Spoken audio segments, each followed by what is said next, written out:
Good morning, ladies. I have been asked to speak to you about women and fiction.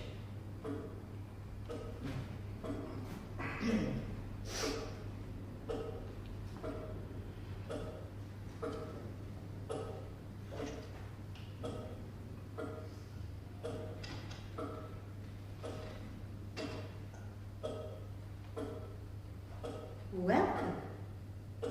I stand before you young women today to reflect on women and the writing of fiction. Oh, God.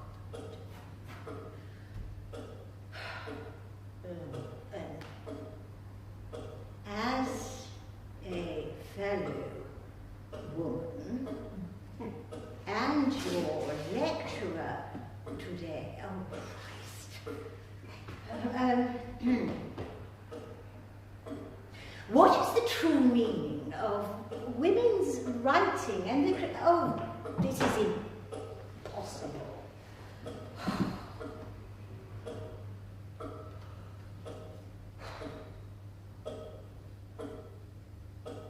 I want to offer you a nugget of pure truth. A nugget of pure truth to wrap up between the pages of your notebooks to keep on the mantelpiece forever. But you may say, we asked you to speak about women in fiction. What has this got to do with a room of one's own? I will try to explain. When you asked me to speak about women and fiction, I sat down on the banks of a river and began to wonder what the words meant.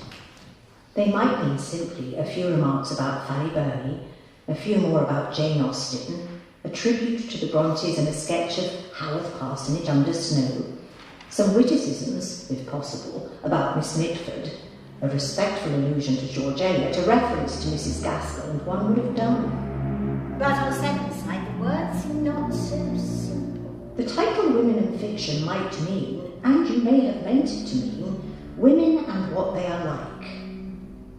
Or it might mean women and the fiction that they write. Or it might mean women and the fiction that is written about them. Or it might mean that somehow all three are inextricably mixed together and you want me to consider them in that light. Well, it's all well and good, but there's a fatal drawback. I won't ever be able to come to a bloody conclusion. What is the first duty of a lecturer? The first duty of a lecturer is to hand you, after an hour's discourse, a nugget of pure truth to wrap up between the pages of your notebooks to keep on the mantelpiece forever. All I can do is offer you an opinion. An opinion upon one minor point. A woman must have money. And a room of her own if she is to write fiction.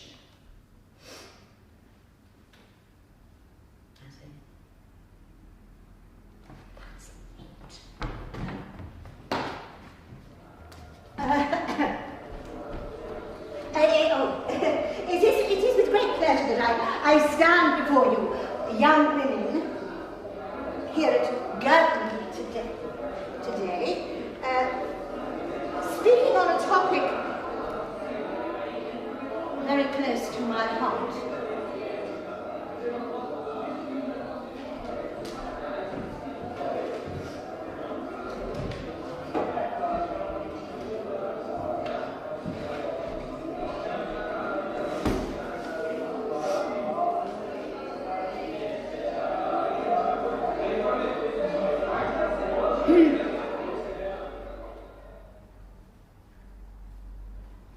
A woman must have money and a room of her own if she is to write fiction.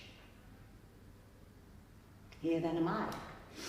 Call me Mary Beaton, Mary Seton, Mary Carmichael, or by any name you please. It is not a matter of any importance. Here am I sitting by the banks of a river on a fine October morning a week or two ago, lost in thought.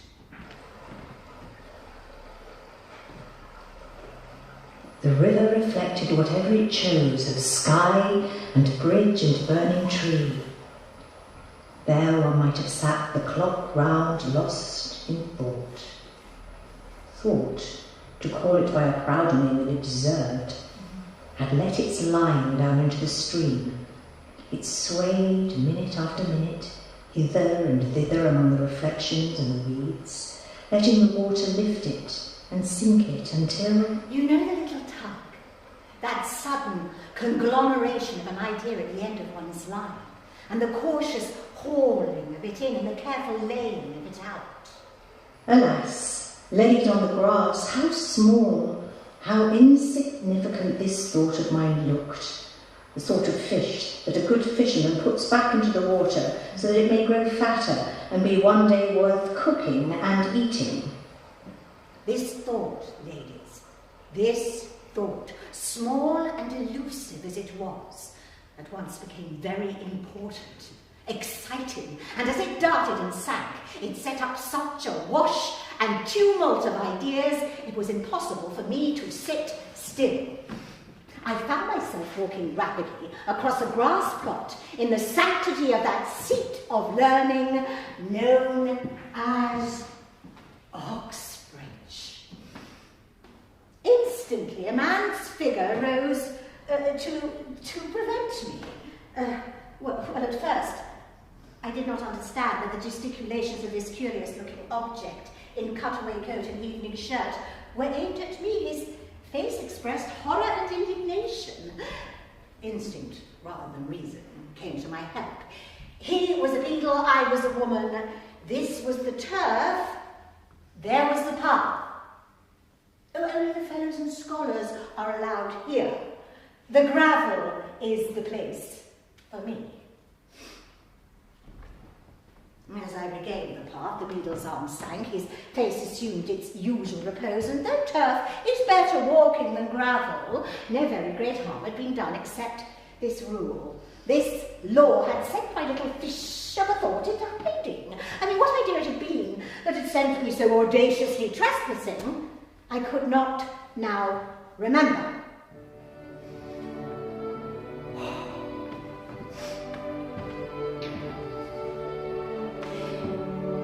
The spirit of peace descended like a cloud from heaven, for if the spirit of peace dwells anywhere, it is in the courts and quadrangles of Oxbridge on a fine October morning. As chance would have it, some stray memory of Charles Lamb came to mind. Antiquity, a wondrous charm, what art thou? That being nothing, art everything. Above all thy rarities, old Oxenford, what do most abide and solace me are thy repositories of mouldering learning, thy shelves. Lamb came to Oxbridge perhaps 100 years ago. Certainly he wrote an essay, the name escapes me, about a manuscript of one of Milton's poems that you read here. It was Lycidas, perhaps. And Lamb wrote how it shocked him to think that any word in Lycidas could be any different from what it was. It then occurred to me that the very manuscript itself that Lamb had read here was only a few hundred yards away, so that one could follow in Lamb's footsteps across the quadrangle to that famous library where the manuscript was kept. Now here I was, actually at the door to the library itself. I opened it. Instantly there issued, like a guardian angel barring the way with a flutter of black gown instead of white wings, a silvery gentleman waving me back with deprecating authority. Ladies are only admitted to the library if accompanied by a fellow of the college, or if furnished with a letter of introduction. As said silvery gentleman waved me back with cool contempt, it occurred to me. A famous library that has been cursed by a woman is a matter of complete indifference to a famous library. I turned away. Venerable and calm with all its treasures safe locked within its breast, the library sleeps complacently and will, so far as I'm concerned, so sleep forever. As I descended the steps in anger, I vowed, never will I ask for that hospitality again. Never again will I those echoes awake. Still remained an hour before luncheon. What to do? Stroll on the meadow? Sit by the riverbank? Oh, certainly it was a beautiful October morning with red leaves fluttering to the ground, so there was no great hardship in doing either. But then the sound of music reached my ears.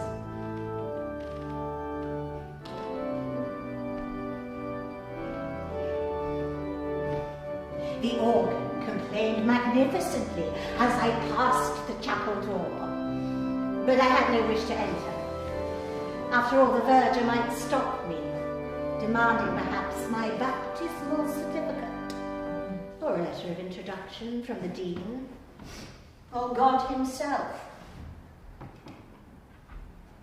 Shouldn't it be God herself?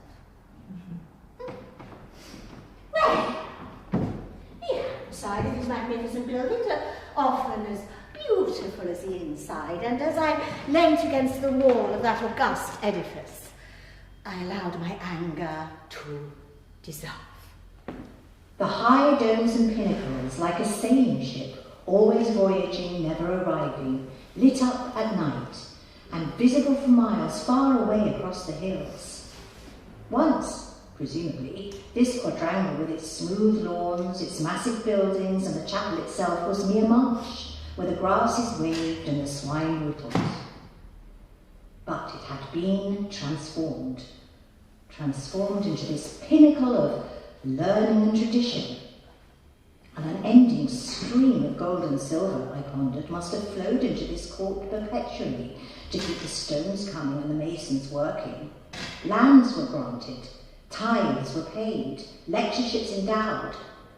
Certainly the deep foundations from the constant flow of gold and silver, from bonds and pledged inheritances, must have provided this. My reflections were cut short. It was time to find one's way to lunch. It is a curious fact that it is a novelist convention not to mention what was actually eaten at luncheon, as if soup and salmon and ducklings were of no importance whatsoever, as if no one ever smoked a cigar or drank a glass of wine. I shall take the liberty to defy that convention.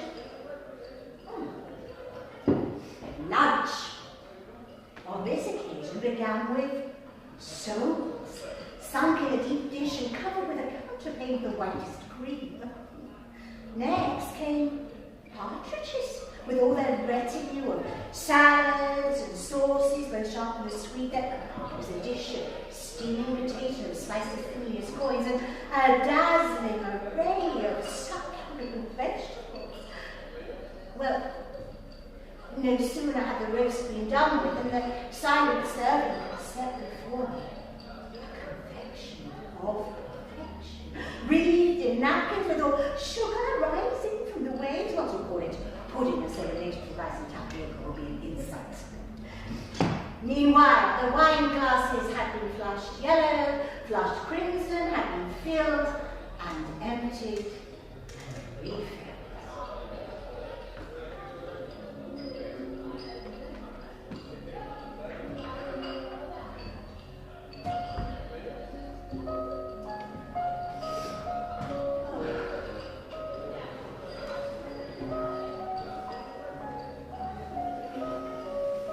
Was I, sunk among the cushions on the window seat. How good life seemed, how sweet. If by good luck there had been an ashtray handy, if one had not knocked one's ash out of the window in default, if things had been slightly different from what they were, one would not have noticed a cat without a tail. Cat without a tail. Or the sight of that abrupt and truncated animal padding softly across the courtyard changed the emotional light for me. It was as if someone had let fall the shade. I watched the Manx cat as it paused in the middle of the lawn, as as if it too questioned the universe. Something seemed lacking, something seemed different. But what was lacking? What was different? Was this cat really born so? Or had he lost his tail in an accident? Did the cat realise that it was different, disadvantaged? It is strange what a difference a tail makes. Well, perhaps the rather excellent hawk was beginning to relinquish its hold. Luncheon was over. I was somewhat surprised to note how far it had lasted into the afternoon. As I walked outside, the light was already fading. The gardens lay before me, wild and open. Always dim, yet intense, too, as if a scarf of dusk had been flung over the heart of autumn.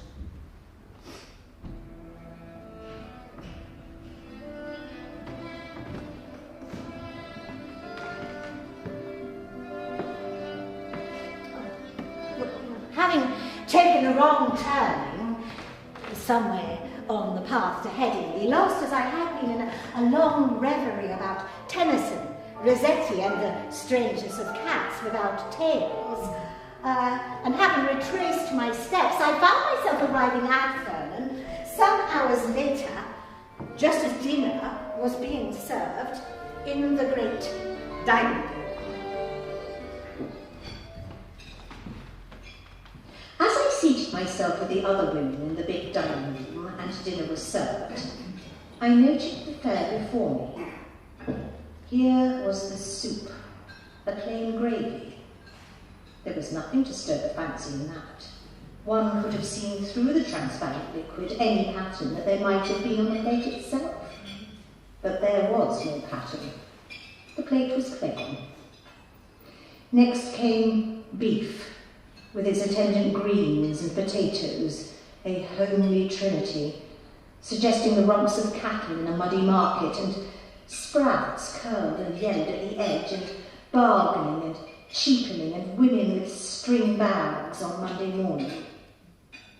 Prunes and custard followed, and if anyone complains that prunes, even when mitigated by custard, are an uncharitable vegetable, fruit they are not.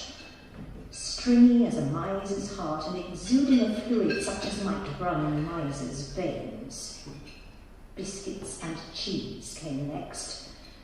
And here the water jug was liberally passed round, for it is the nature of biscuits to be dry, and these were biscuits to the core. That was all. Afterwards, I sat with Mary Seton in her sitting room. The conversation for a moment flagged. Well, the human frame being what it is, with heart and body and mind all mixed together, a good dinner is of great importance to good talk. One cannot think well, love well, sleep well, if one does not dine well. The lamp in the spine does not light on beef and prunes. Happily, my friend who teaches science has a little cupboard where she keeps a squat bottle and some glasses, so that we were able to draw up to the fire and repair some of the damage of the day's living. As we were sipping freely, the conversation turned to how the great financial magnates had provided such wealth for where the men study, no expense had been spared, no single comfort overlooked. But we wondered, what lies beneath us in this college where we the women are sitting? What force was behind the plain china off which we dined? And here it popped out of my mouth before I could stop it. The beef, the custard and the prunes. Mary Seton set about to educate me. In about the year 1860, after a very long struggle and with the utmost difficulty, £30,000 had been raised by women from various walks of life. Not a large sum, But considering that there is to be but one college exclusively for women in Great Britain, Ireland and the colonies, and considering how few people really wish women to be educated, it is a good deal. We regarded each other for a moment before simultaneously bursting out in scorn at the reprehensible poverty of our sex.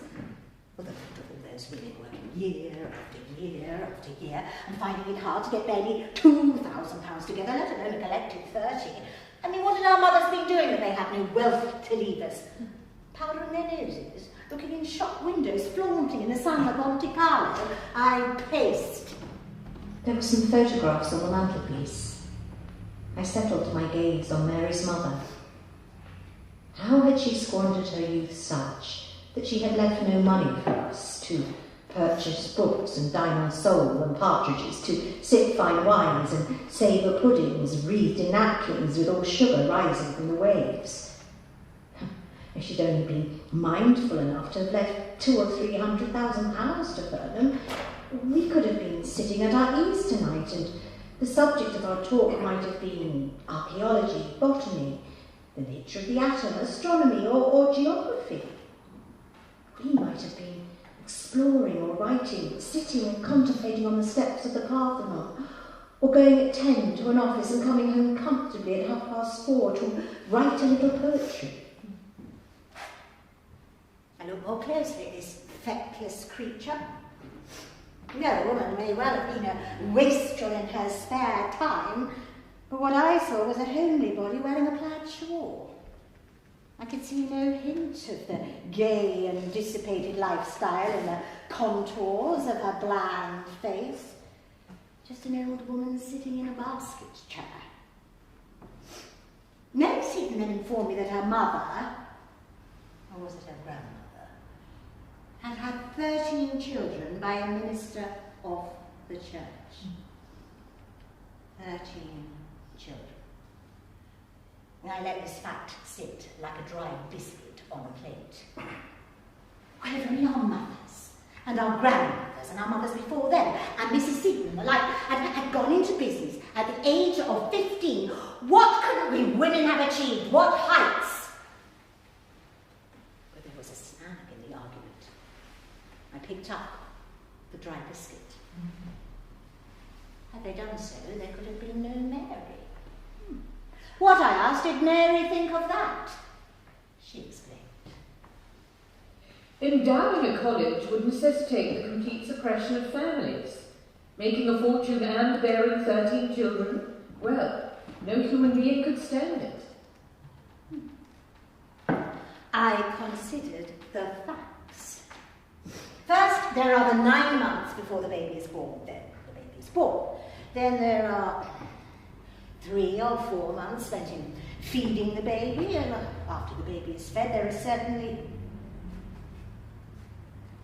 5 years or so spent in playing with the baby. Well, you cannot, it seems, let children run amok about the streets.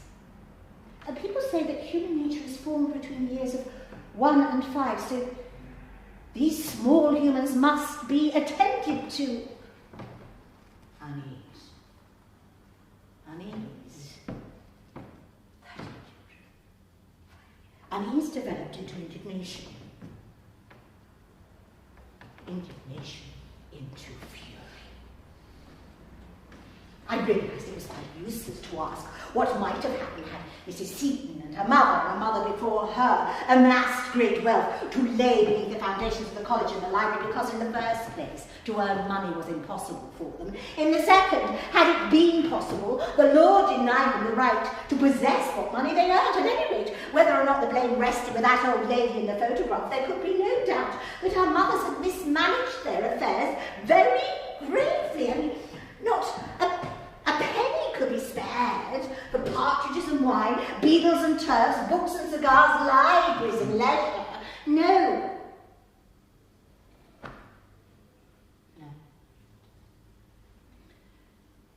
To raise bare woods out of the bare earth was the utmost they could do.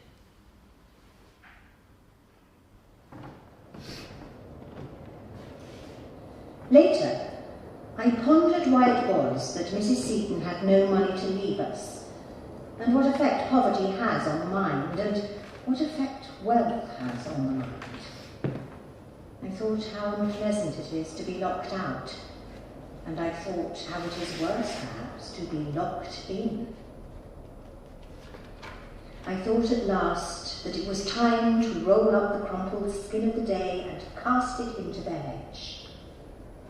1,000 stars were flashing across the blue waste of the sky.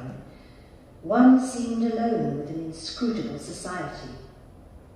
All human beings were laid asleep, prone, horizontal, dumb.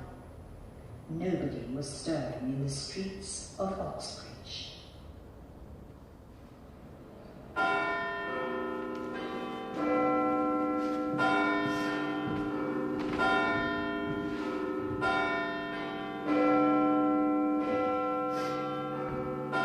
The sea, if I may ask you to follow me, has now changed. The leaves are still falling, but in London now, not Oxbridge. I must ask you to imagine a room, like many thousands, with a window looking across people's hats and vans and motor cars into other windows. On a table in that room was a black piece of paper upon which was written Women and Fiction. That visit to Oxford and the luncheon and the dinner had started a swarm of questions. Why did men drink wine and women water? Why was one sex so prosperous, the other so poor? What was the effect of poverty on fiction? What conditions were necessary for the creation of a work of art? 1,000 questions suggested themselves, but one needed answers, not questions, and answers could only be found by consulting the learned and the unprejudiced. It thus occurred to me that the inevitable sequel to the luncheon and dining at Oxbridge was a visit to the British Museum. The questions gained momentum into a cacophony. I could barely hear myself think as I fumbled for my coat and scarf. I tried to quiet them. If the pure fluid, the essential oil of truth, is not to be found on the shelves of the British Museum, where, I asked myself, is truth? I picked up my pen and notebook and set out with determination onto the streets of Bloomsbury. The swing doors swung open. There one stood under the vast dome, as if one were a fort in the huge bald forehead, which is so splendidly encircled by a band of famous names. One went to the counter. One opened a volume in the catalogue.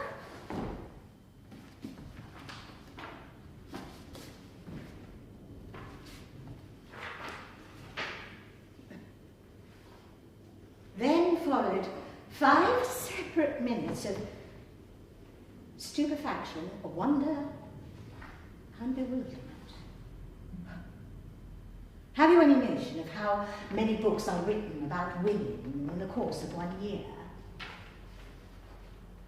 Why are men so much more interested in women than women are in men, I pondered, as an avalanche of books slid onto the desk in front of me. Well, I eagerly settled to my task of uncovering that elusive, essential oil of truth. It was now that the trouble began. The student by my side was copying assiduously from a scientific manual and was, I felt sure, extracting pure nuggets of the essential ore every 10 minutes or so. His little grunts of satisfaction indicated so much.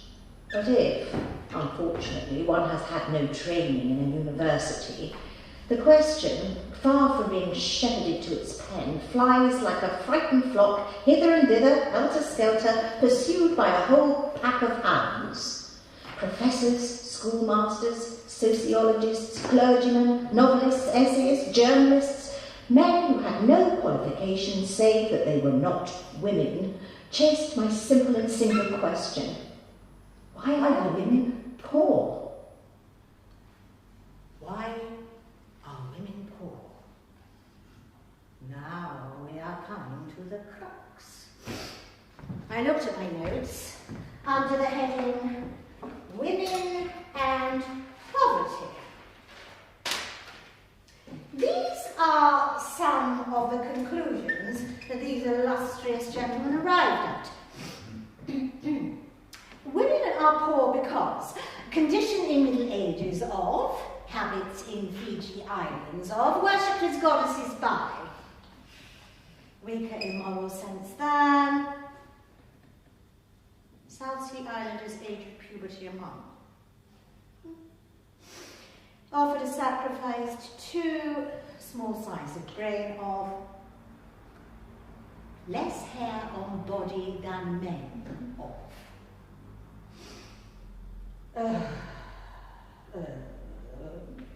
Moral inferiority of, mental inferiority, physical inferiority of, Dr. Johnson's opinion of, Shakespeare's opinion, Mr. Oscar Browning's opinion of.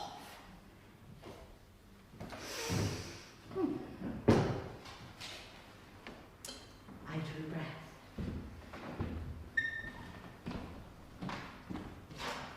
I looked up at the vast dome.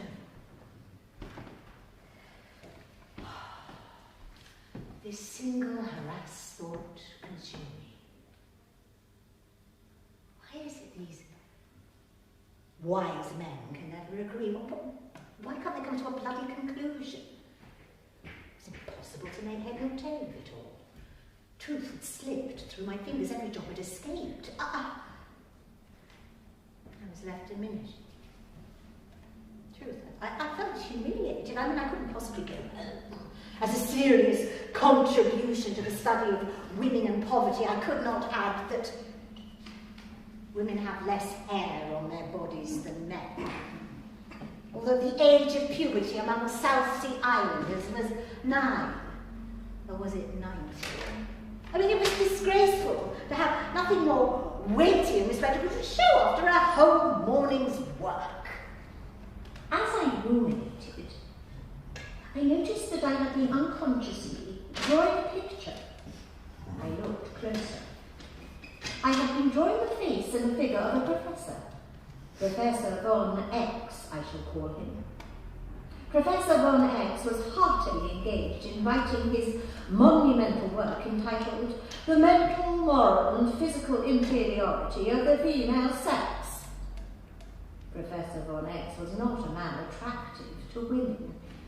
He had extremely small eyes and was very red in the face.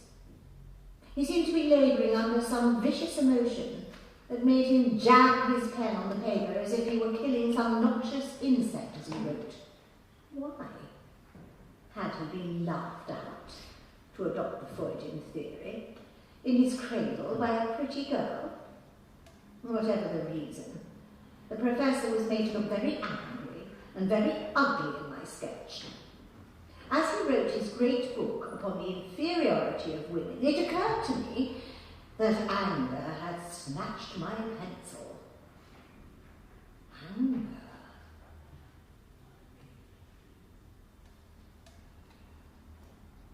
What is anger doing here? Why these professors, these experts, these men of letters, of knowledge and discernment so exceedingly angry? This was not pure, honest anger. It was not open and simple. No, it was anger that had gone underground and mixed itself with all kinds of other emotions. It was anger disguised and complex. The kind of emotion that erodes itself as it regards itself in the mirror. I surveyed the pile of books on the desk. They had all been written in the red light of emotion, when they should have been written in the white light of objective truth. And as such, I concluded, they are worthless.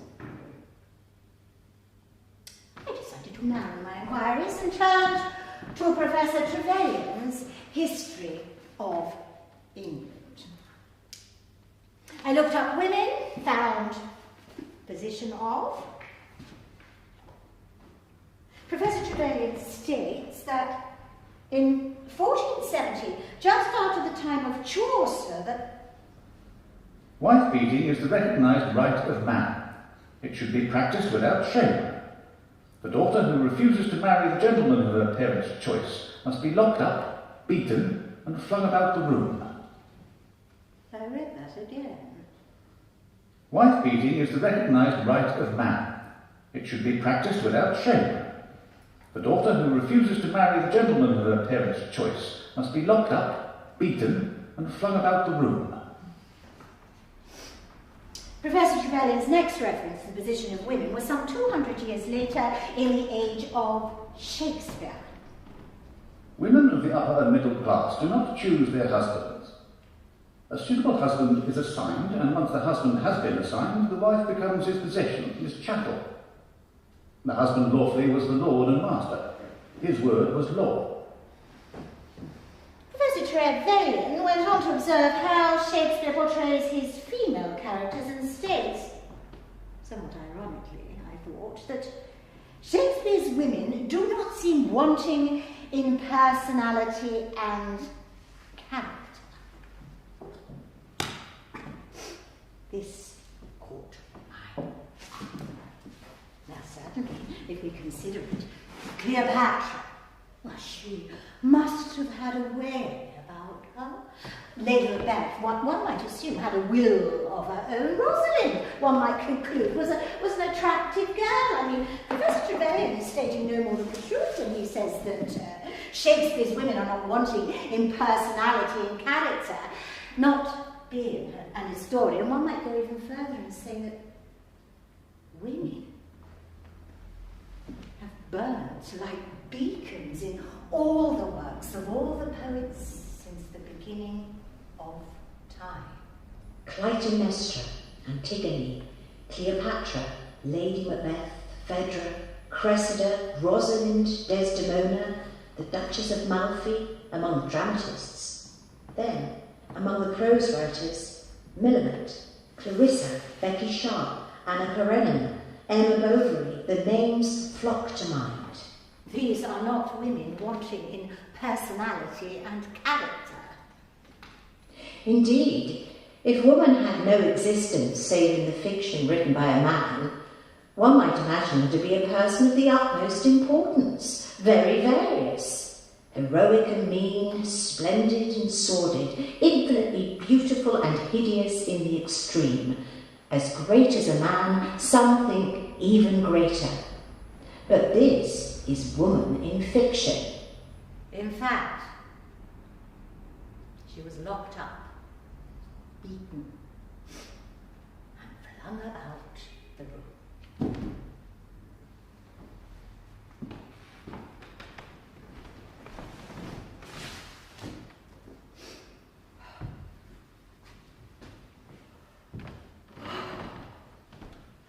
A very queer, composite being is thus emerging.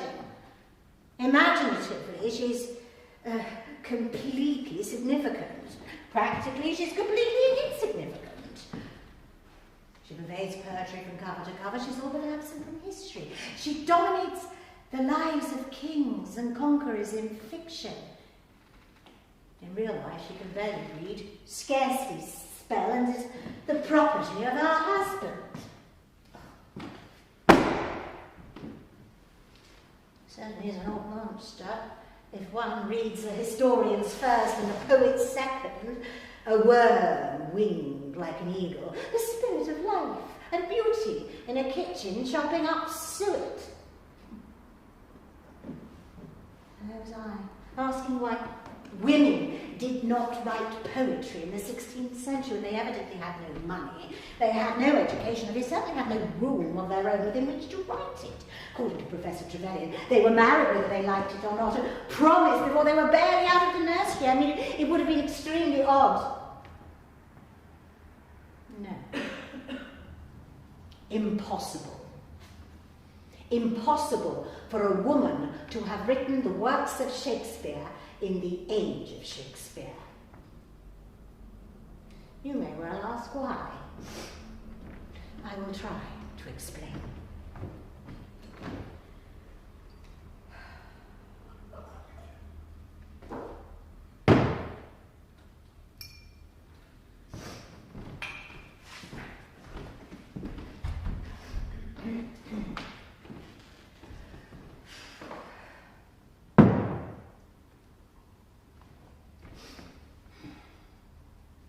Shakespeare himself went. Very probably his mother was an heiress. To a grammar school where he must have learned Latin, Horace, Ovid, Virgil, and the elements of grammar and logic. He was, it was well known, a wild boy who poached rabbits, perhaps shot a deer, and had, rather sooner than he should have done, to marry a woman in the village who bore him a child rather quicker than was right. This escapade sent him to London to seek his fortune. He had, it seemed, a taste for the theatre. He began by holding horses at the stage door. Soon he got work in the theatre and became a successful actor. He lived at the hub of the universe, meeting everybody, knowing everybody, practicing his art on the boards, exercising his wit on the streets. He even got access to the palace of the Queen. Now, let me imagine, since facts are so hard to come by, that Shakespeare had a wonderfully gifted sister called Judith, let us say. Meanwhile, this extraordinarily gifted sister, let us suppose, remained at home. She was as imaginative, as adventurous, and as agog to see the world as he was. But she was not sent to school. She had no chance of learning grammar and logic, let alone Horace and Ovid. Well, she picked up a book now and then, one of her brothers perhaps. She read a few pages, but then her parents would come in and tell her to mend their stockings. Must you stop mooning about with books and papers? Perhaps she scribbled a few pages up in the apple loft on the sly, but she was always careful to hide them away or to set fire to them. Soon, however, before she was out of her teens, she was to be betrothed to the son of a neighbouring wool stapler. She cried out that marriage was hateful to her, and for this she was severely beaten by her father. She made up a small parcel of her belongings, let herself down by a rope one summer's night, and took the road to London. She was not 17. The birds that sung in the hedges were not more musical than she was. She had the quickest fancy, a gift, like her brothers, for the tune of words. Like him, she had a taste for the theatre. She stood at the stage door. She wanted to act. She said. Men laughed in her face. The manager, a fat, loose-lipped man, guffawed and bellowed something about poodles dancing and women acting. No woman, he said, could possibly be an actress. He hinted. Well, you can imagine what. She could get no training in her craft. Could she even seek a dinner in a tavern or roam the streets at midnight? Yet her genius was for fiction. Oh, and she lusted to feed abundantly upon the lives of men and women and the study of their ways. At last, Nick Green, the actor-manager, took pity on her. She found herself with child by that gentleman. And so, who can measure the heat and violence of the poet's heart when caught and tangled in a woman's body? She killed herself one winter's night and lies buried at some crossroads where the omnibuses now stop outside the Elephant and Castle.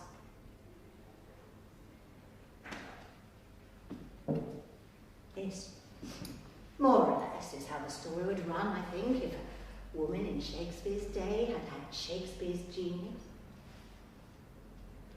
But genius like Shakespeare's is not born among servile, uneducated labouring people. It was not born in England among the Saxons and Britons. It is not born today among the working classes. How then could it be born among women whose work began before they were barely out of the nursery? Yet genius of a sort must have existed among women, as it must have existed among the working classes. Now and again, an Emily Bronte or a Robert Burns blazes out and proves its presence. When one reads of a witch being ducked, of a woman possessed by devils, or of a wise woman selling herbs, then I think we are on the track of a lost novelist, a suppressed poet, of some mute and inglorious Jane Austen, some Emily Bronte who dashed her brains out on the moor, or mopped and mowed about the highways crazed with the torture that her gift had put her to. Indeed, I would venture to guess that Anon, who wrote so many poems without signing them, was a woman. Yes. Anonymous, I'm sure, was a woman. Well, this may be true or it may be false. But what is true, that it seems to me, that any woman born with a great gift in the 16th century would most certainly have gone crazed, shot herself, or ended her days in a lonely cottage outside the village, half witch, half wizard, mocked and jeered at. For a woman who was a poet or a playwright who have attempted to live a free life in London in the 16th century would most certainly have killed her. I mean, is it any wonder then that any woman courageous enough to put pen to paper took the names of men? I mean, this theory is borne out if you consider the names Curran, Ellis, Acton Bell, George Eliot, George Sand. I rest my case. But by taking the names of men, she rendered herself anonymous and did homage to the convention that publicity in women is detestable. Oh, a woman born with a gift of poetry in the 16th century was an unhappy woman. A woman at strife against herself as her natural instincts were veiled and locked up. She must be anonymous, modest, chaste. Her chastity had then, and still has now, a moral grip on women's lives, and is so wound round with nerves and instincts that to cut it free and bring it to the light needs courage of the rarest. Oh, even in the 19th century, a woman was not allowed to be an artist. She was slapped, lectured and exhorted. Her poor, exhausted mind must be strained to breaking point by having to constantly oppose this, disprove that. And all because of some deep-seated masculine complex that he must be superior. Superior in all matters. It is painful to state that this imposed superiority, which has so devastated the women's movement, has planted him squarely in front of the arts, and has completely barred her way into politics. The history of men's opposition to the emancipation of women is possibly more interesting than the story of that emancipation itself. An amusing book could be written, yeah. Oh, by some students here at Newnham, or Girton perhaps. Perhaps one or two of you could get together, deduce a theory, find some examples. But I warn you, you'll need thick gloves upon your hands and bars of solid gold to protect you. Oh, it's all very well for you. You've got yourself to college and enjoy sitting rooms of your own to say, well, a genius should disregard such opinions. It is the nature of the artist to mind excessively what is said about him. Literature is strewn with a wreckage of young men who have minded beyond reason the opinions of others. I mean, look what Keats had written on his tombstone. The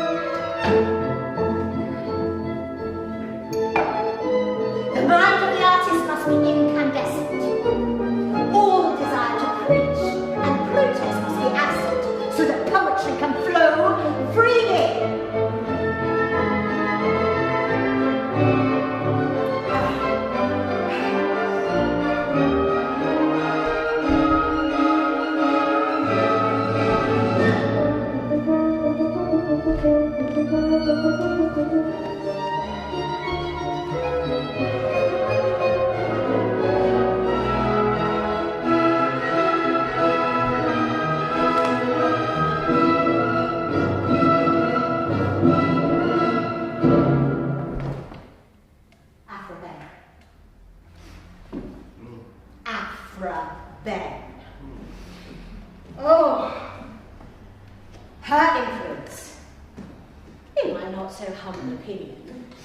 Is of more importance than the Crusades and the Wars of the Roses. Make no apology for that statement. I will repeat it. Afra Ben is of more importance than the Crusades and the Wars of the Roses. Let me explain.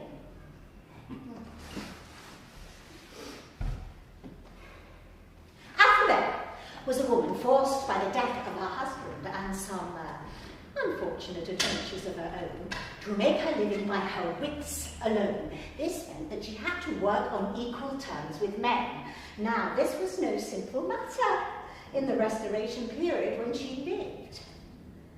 By working her proverbial fingers to the bone, Afra Ben made just enough money by writing to make a living.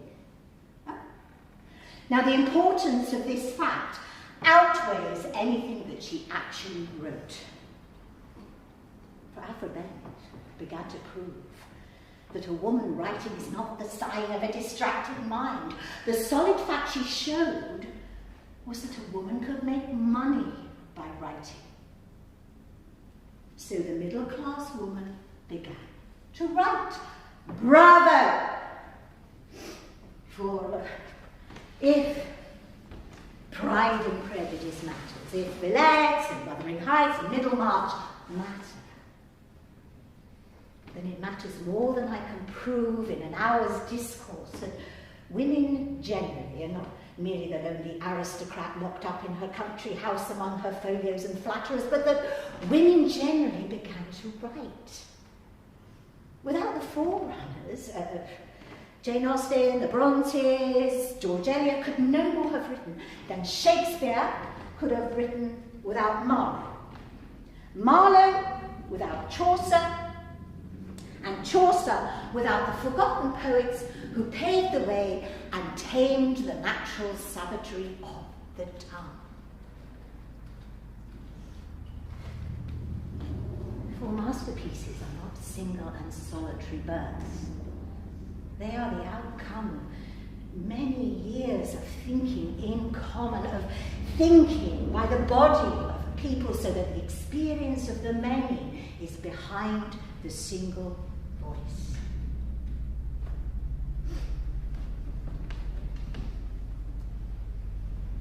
All women together ought to let flowers fall upon the tomb of Afra Ben. For it is she who reserved you the right to speak your mind. For now that Afra Ben had done it, girls could go to their parents and say, oh no, you need not give me an allowance, I can make money by my pen. To which, of course, the answer for many years to come would be, oh, by leading the life of Afra Ben, death would be better.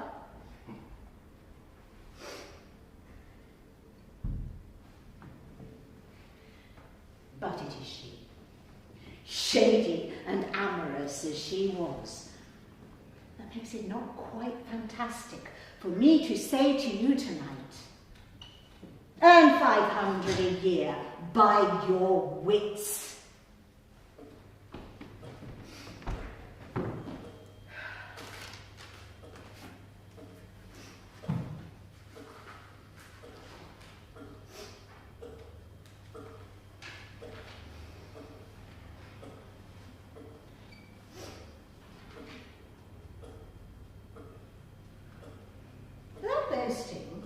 or giving pain to the opposite sex.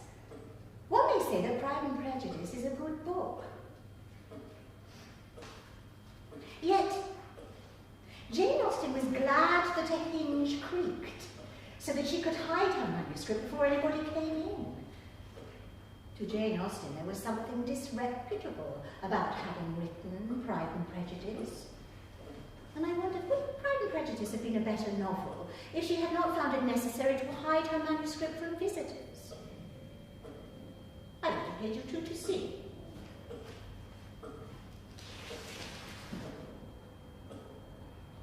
But I couldn't find any sign that her circumstances had harmed her work in the slightest.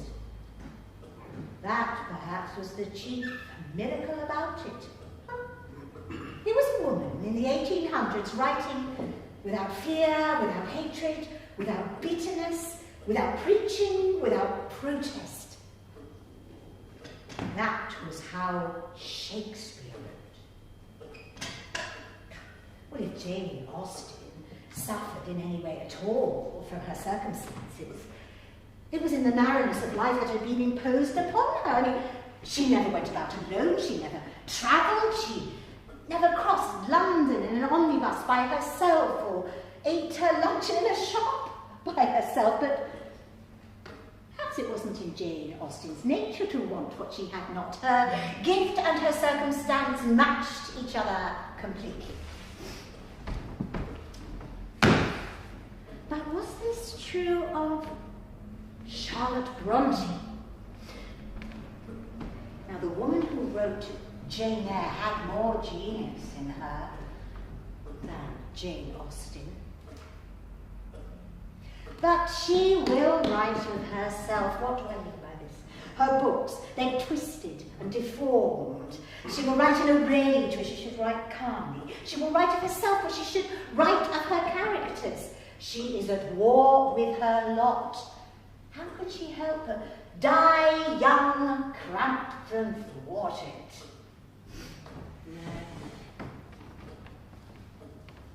No. We must accept the fact. All these good novels, Villette, Emma, Middlemarch, Pride and Prejudice, all written by women with very limited experience of life. Women so poor, they can only afford to buy a few quires of paper at a time upon which to write Jane Eyre and Wuthering Heights. What genius, what integrity in the face of all that criticism.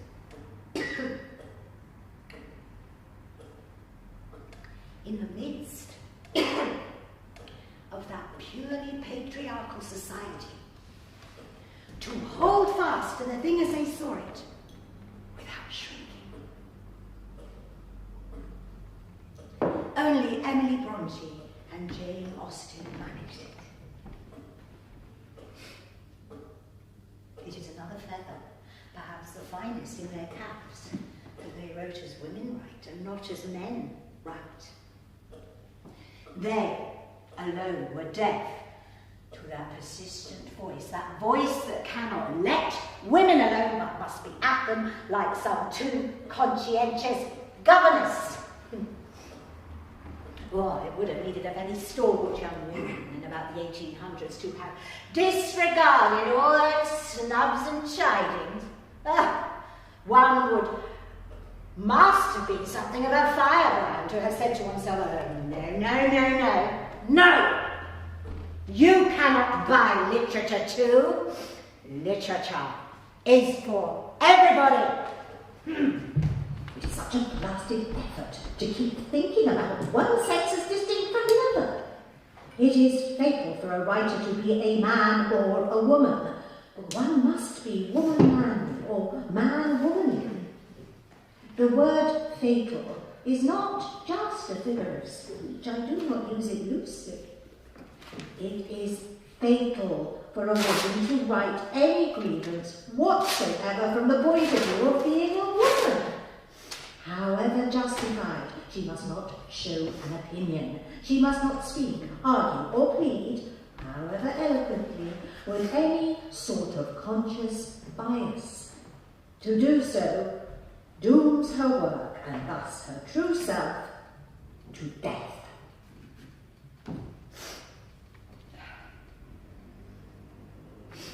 I have come at last in the midst of these ramblings to the shelves of the books by the living. I took one down at random. It was called Life's Adventure, or some such title, by Mary Carmichael.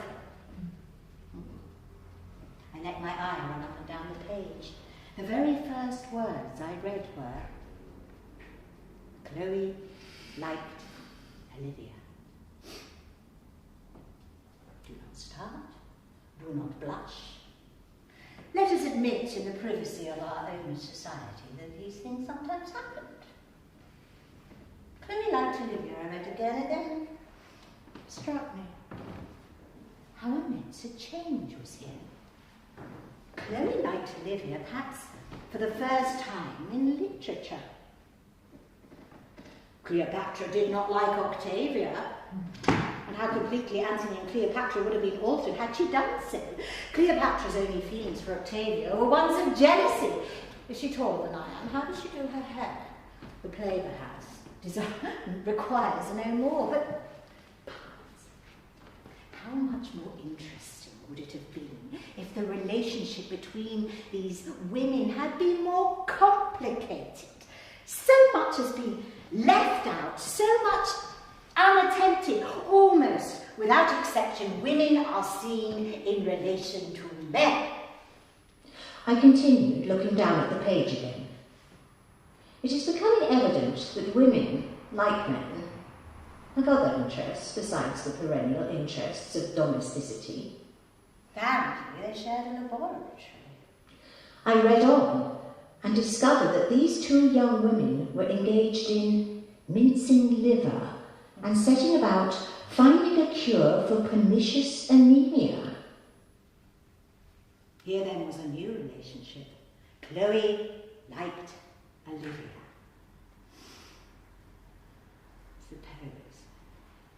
Suppose, for instance, that men were only represented in literature as the lovers of women and were never the friends of other men. Soldiers, thinkers, dreamers. Imagine then how few parts in the plays of Shakespeare would be allotted to them.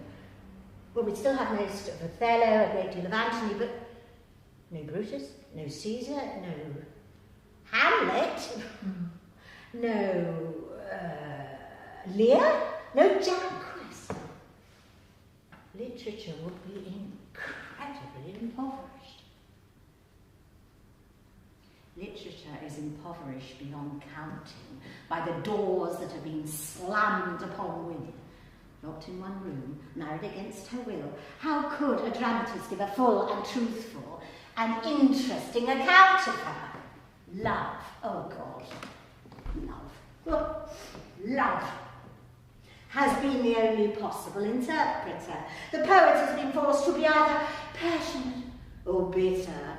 Oh, unless of course he chooses to hate women, which means, as I now accept, that he, more often than not, was unattractive to them. His revenge for his lack of charm was to hate the entire gender. But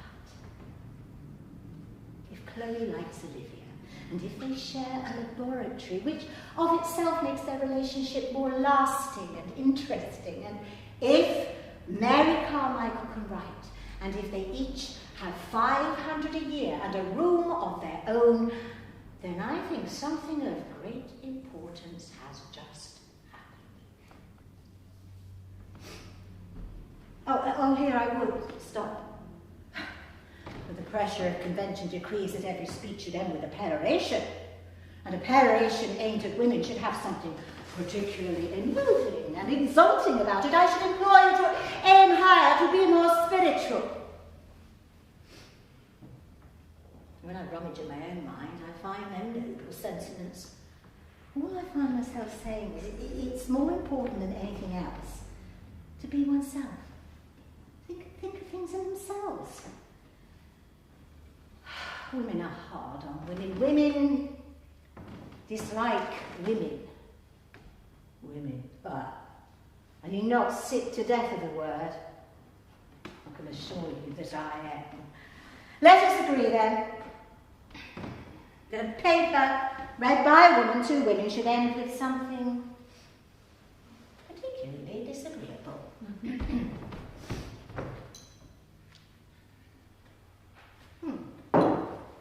Young women, pay attention. The peroration is about to begin. Young women are disgracefully ignorant. You have never made a discovery of any sort of importance. You have never shaken an empire or led an army into battle. The plays of Shakespeare are not written by you. You have never offered the blessings of civilization to barbarous races. What is your excuse? I am reminded of that cat without a tail that I had observed at Oxbridge that day after lunch. The sight of that truncated animal changed the emotional light for me. It was as if someone had let fall a shade. As I watched the Manx cat pause in the middle of the lawn, as if it too questioned the universe, something seemed lacking, something seemed different. But what was lacking? What was different? I asked myself. Was this cat really born so? I told you before that Shakespeare had a sister. She died young and never wrote a word. She lies buried at the crossroads where the omnibuses now stop outside the Elephant and Castle. Now it is my belief that this poet, who died young and never wrote a word, still lives. She lives in you, and in me, and in many other women who cannot be here tonight, for they are at home washing up dishes and putting the children to bed, but she lives. For great poets do not die. They are continuing presences. They need only the opportunity to walk among us in the flesh. That opportunity is now coming within your power to give her. For it is my belief that if we live another century or so, if we each have 500 a year and a room of our own, if we have the habit of freedom and the courage to write exactly what we think, if we face the fact, for it is a fact, that there is no arm to cling to, but that we go alone, then that opportunity will come. And the dead poet, who is Shakespeare's sister, will put on the body that she has so often laid down, drawing her life from the lives of the unknown who were her forerunners. As her brother did before her, she will be born.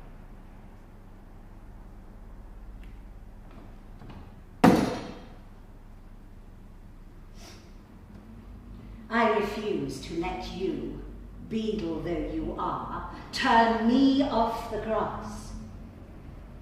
Lock up your libraries if you like. There is no gate, no bolt, no lock you can place on the freedom of my mind.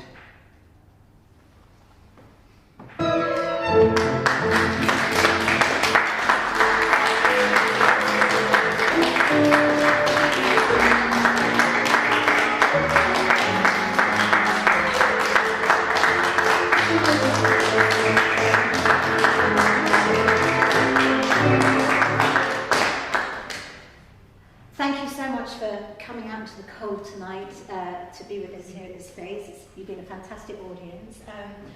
It would be great if you could make some comments. This is the first time I've worked this show. There's some postcards, I think they're at the back there. if you'd like to leave a comment or two, that would be fantastic. And if you enjoyed it, please spread the word. I won't do the joke if you don't know. But thank you very much. Thank you.